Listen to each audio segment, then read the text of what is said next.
about this. If you went in the forest, like let's say if you went deep into the forest of DRC, or you went in the rainforest of Amazon, or you went to the biggest shopping mall in the world, or you even went to my small hometown of Turingi. If you went there and you ask an average person, who is a woman? What is a woman? What is a man? They will tell you exactly what. Life itself is based on this very premise of two opposite sides, two opposite forces that bind a system together. There is electromagnetic force and gravity. There is atom. There is in atom. There is protons and electrons. In family, this analogy says that the mainstream philosophy is wrong. You are what you want to be. You are what you feel. Live your true self. Be you. This ideology, on the 31st of August, I underwent social change and realized that something must be done before it's too late. If we truly are free as we claim, we must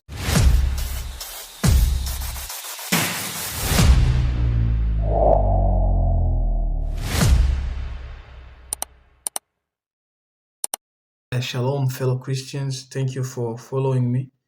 Today I'm going to use English because I realized that it has been wrong of me to only use Kinyarwanda, especially because on Instagram, many of you who follow me are Finnish speakers or English speakers. So that's why I'm going to use today English. But thank you for following me. And if you have not subscribed yet to my YouTube channel, please do. I'm going to try to use multiple languages. I'm going to use Finnish. I'm going to use Kinyarwanda. I'm also going to use English. So please follow me and please share my YouTube channel to as many people as possible. Today's message is on the article I wrote yesterday.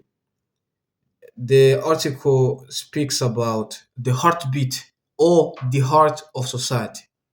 On the 31st of August this year, I was with my friends walking through the city center of Turku. That very morning, it was Sabbath day, so that very morning I put my best clothes and took a bus to city center of Turku, because usually we have on Sabbath day we have a service in Bethel Church here in Turku. A few of my friends also came that day to church.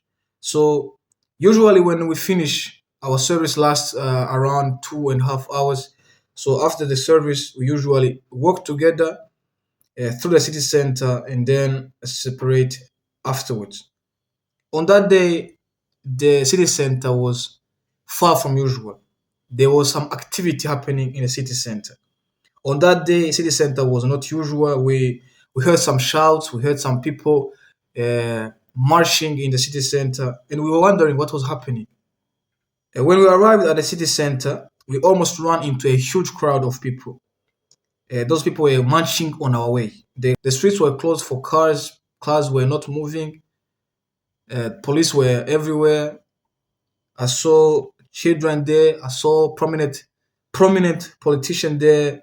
I even saw some students from my university, University of Turku. They also were there. All of them were dressed in colorful colors, colorful clothes, marching on that day. It was Pride Day. On that day, I realized something. There is a mischaracterization of society. Here in Finland, we call ourselves a multicultural society. And by me being here proves that point. People in Finland have, for decades now, opened their society for people to come here, for people to come from different cultures, different countries. This place where I'm living now, called Vaisuu, it is one of the multicultural place in Finland, or at least in Turku. Here are people from all over the world, from Asia, from Africa, from USA, from all over the world, you name it. People are here. In Vaisuu, there are Christians. In Vaisuu, there are Muslims. In Vaisuu, there are many different cultures and many different religions. So this place proves that notion that society the Finnish society is multicultural. Finland has embraced this notion, has embraced this identity, and I'm thankful for this country. Finland has become a place where a Finnish, a Somali, a Russian, a American, a Rwandese, a Rwandan, or Congolese, we can live here in peace and live together. There is this mischaracterization of society that those differences may cause some tension. On the morning of 31st of August, I came from that community, a Christian living next door to a Muslim. We stood on the side of the road when the marchers were continuing marching. I saw some children marching with their parents. People kept coming. We walked a little bit ahead and saw that it was not only few people, it was a long chain of people. While walking, I turned to my friends and made a joke. I said to them that you say you are free. They turned to me to hear what I was going to say. Then I said to them that organize a march against this and you will see how free you truly are. That day was a turning point for me. After that day, I started thinking, analyzing, and reading, and I realized that that joke I made on that day was far from a joke. It was a reality. I realized that there has been a mischaracterization of society. This community I'm living in, this multicultural community I'm living in, lives in fear of those differences we have. Christians, Muslims, atheists, theists, people are different. But on that day, I realized that those differences, although they still exist, they are not as dangerous as the new differences that are happening in this world. I realized that all these boxes we have put people in, these little boxes we have put people in, are force. After the Pride March, I began reading and doing some research, asking some questions. Why is the world divided? Why is society divided? What divided it? After reading the Bible, after reading some articles, after watching some podcasts, after following the public discussion on X, on Instagram, everywhere, I realized that the world is no longer divided between Christians and Muslim, divided between blacks and white, but it is divided between family and Wokesim. The family is under attack from a new religion called Wokesim. Wokesim in its true, its pure form is a religion. With a simple Google search, you can find what is the definition of religion. The definition is religion by definition is a structured system of beliefs, practices, and moral values that often involves worship of higher power or powers. But also, the broader definition of religion is while many religions are theistic, some focus on philosophy, spirituality, and teachings without the necessity of belief in deity, meaning they don't believe in God, but they believe in certain of philosophy, on certain of teachings. Wokeism is best described by what Paul said to Romans, and this is found in the book of Romans, chapter 1, verse 18. The wrath of God is being revealed from heaven against all the godliness and wickedness of people who suppress the truth by their wickedness. He also continued on verse 27, making it clear what he was talking about, what kind of godliness he was talking about. He said that in the same way, the men also abandoned their natural in the same way, the men also abandoned natural relations with women and were inflamed with lust for one another. Men committed shameful acts with other men and received in themselves the due penalty for their error. This is the abomination that was happening in the Roman Empire. This is what Paul was criticizing when he was writing to the Roman church or Romans that were living in that time. But you might be wondering, how does this prove that Wokesim is a religion? But read what he says on verse 25.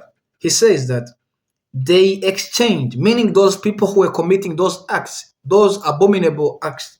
He said that they exchanged the truth about God for a lie and worshipped and served created things. They worship created things, meaning they worship man-made things rather than the creator, rather than God, who is forever praised. Amen.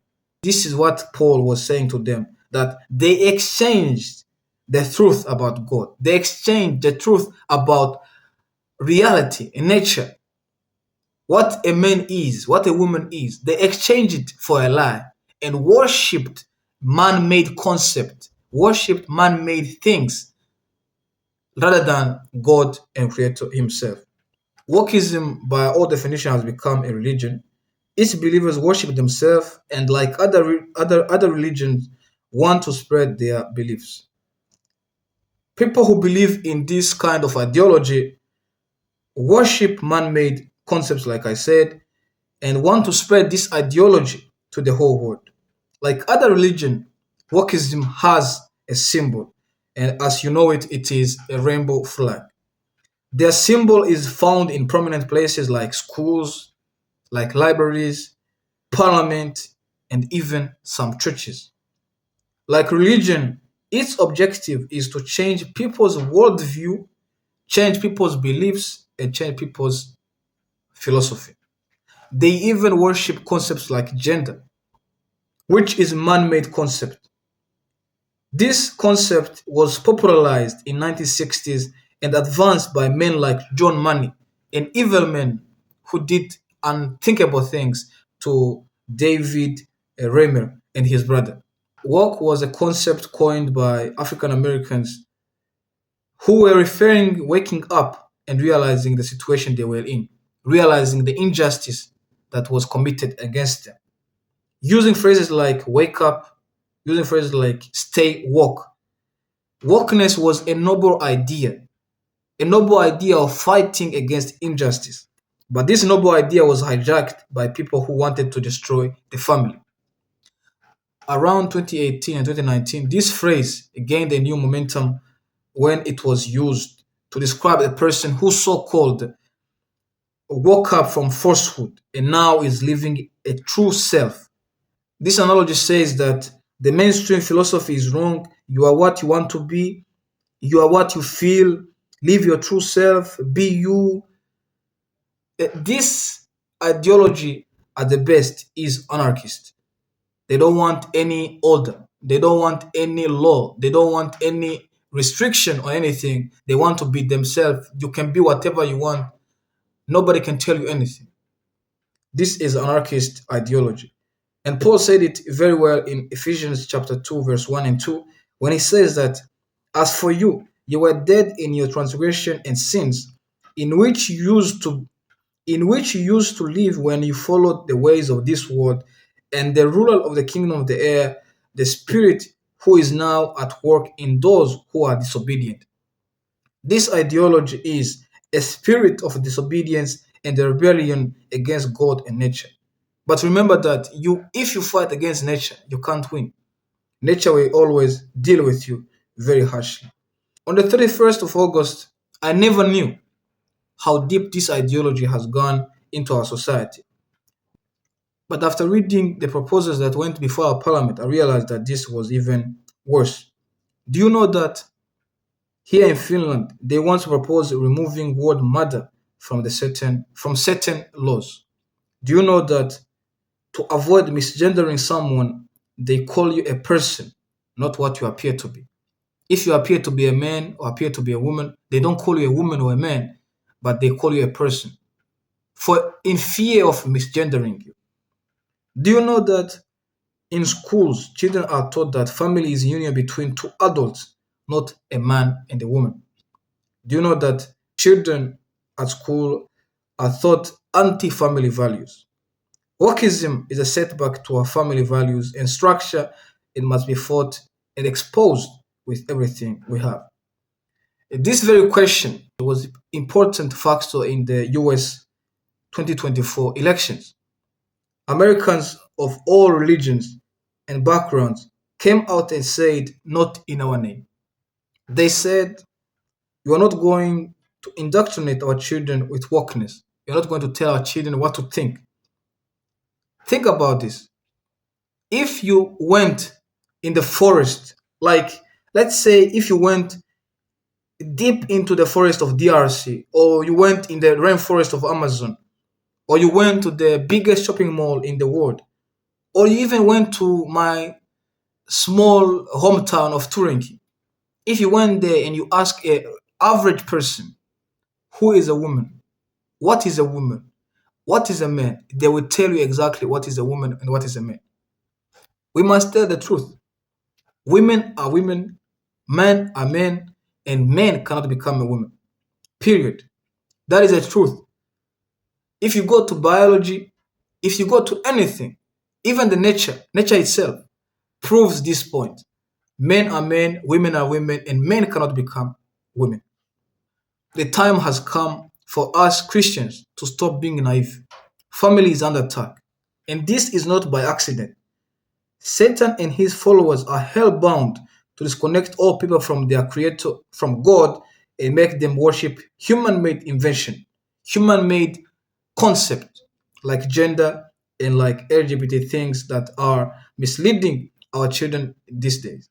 The Bible in the book of Revelation 12, verse 12 says, "Therefore rejoice, you heavens, and you who dwell in them. But woe to the earth and the sea, because the devil has gone down to you. He is filled with fury because he knows that his time is short." Satan's mission is to destroy what God created, and what would be the best way if not destroying the very thing that God established in the beginning? In the beginning, God created the universe but established family as first institution. It says in Genesis chapter 1, verse 26 and 27, "Then God said, Let us make mankind in our image, in our likeness." So God created mankind in his own image. In the image of God, he created them. Male and female, he created them. There is a separation between the two at the beginning. The union between these two will bring about family. So to destroy family is to destroy the roots, to destroy the base, to destroy the beginning. We are all products of family. The family might be good or bad, but the fact that we exist, we are products of family. A union between the two, female and male. Those two are the ones who can produce family. The fact that you exist is because of what God established, which is family. We can all agree. Even I think even the atheists agree with this one, that family is institution that came to be by design. It's not by accident. The law of nature rests on the premise of balance and plurality. Plurality is two opposite forces or qualities within a system that bind that system together. These two, male and female, are two different forces binding the family together. For example, in physics, we see gravity and the electromagnetic force playing this role. These two forces bind our universe together. Without them, there would be astronomical catalysis, meaning there will be astronomical collapse. Galaxies will collide with one another. Without these two forces, it would be very difficult for a world to exist. We also see this in the structure of atom. We see protons and electrons playing this role.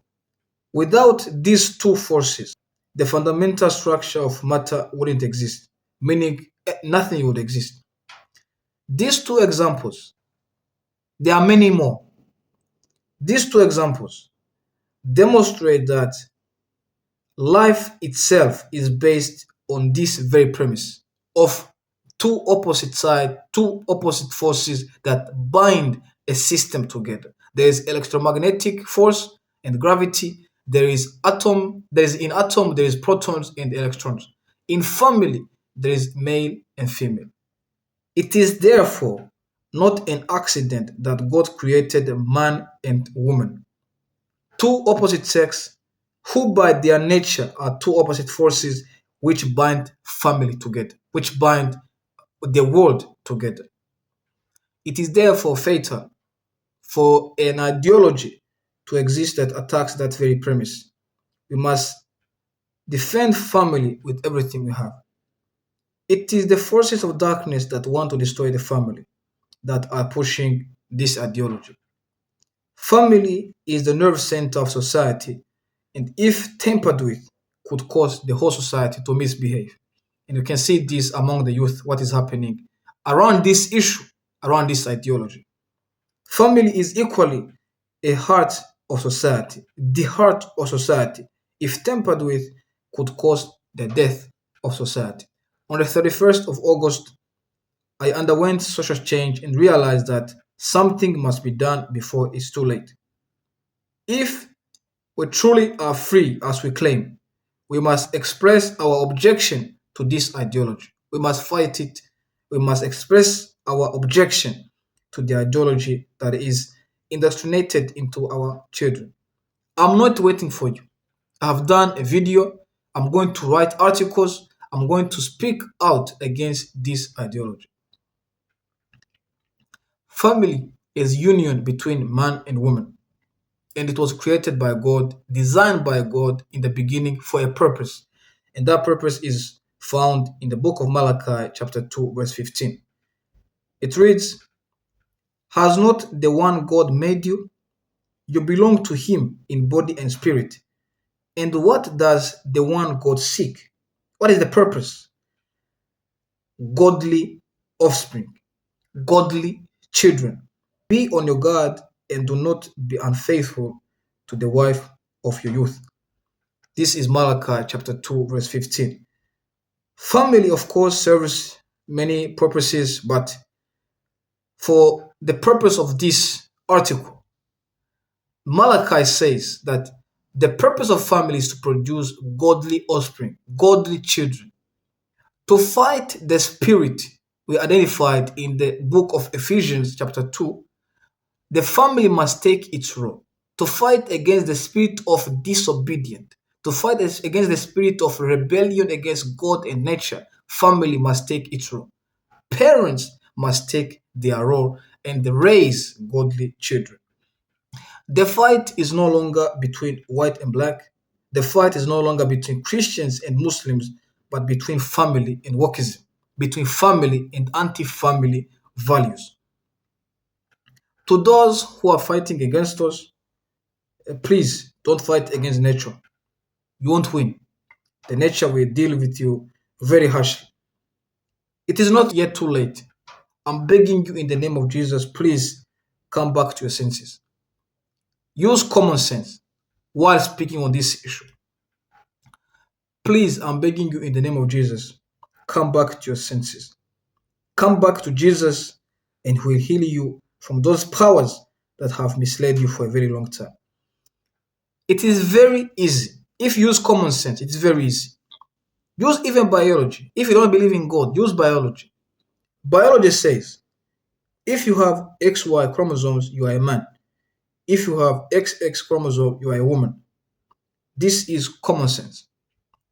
I'm begging you in the name of Jesus to turn from your evil ways and return to normalcy, to return to common sense. Please, I'm begging you. Let us pray. God, we come before you. We thank you for this message. We thank you that there are many people who are coming out and speaking against this ideology. Protect families. We come against any spirit, any demon, any evil spirit that is fighting against family.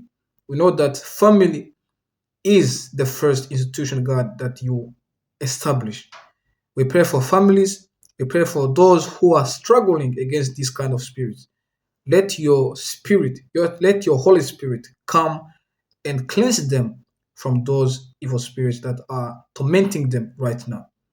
Bless all of us. Be with us in the name of Jesus. Amen.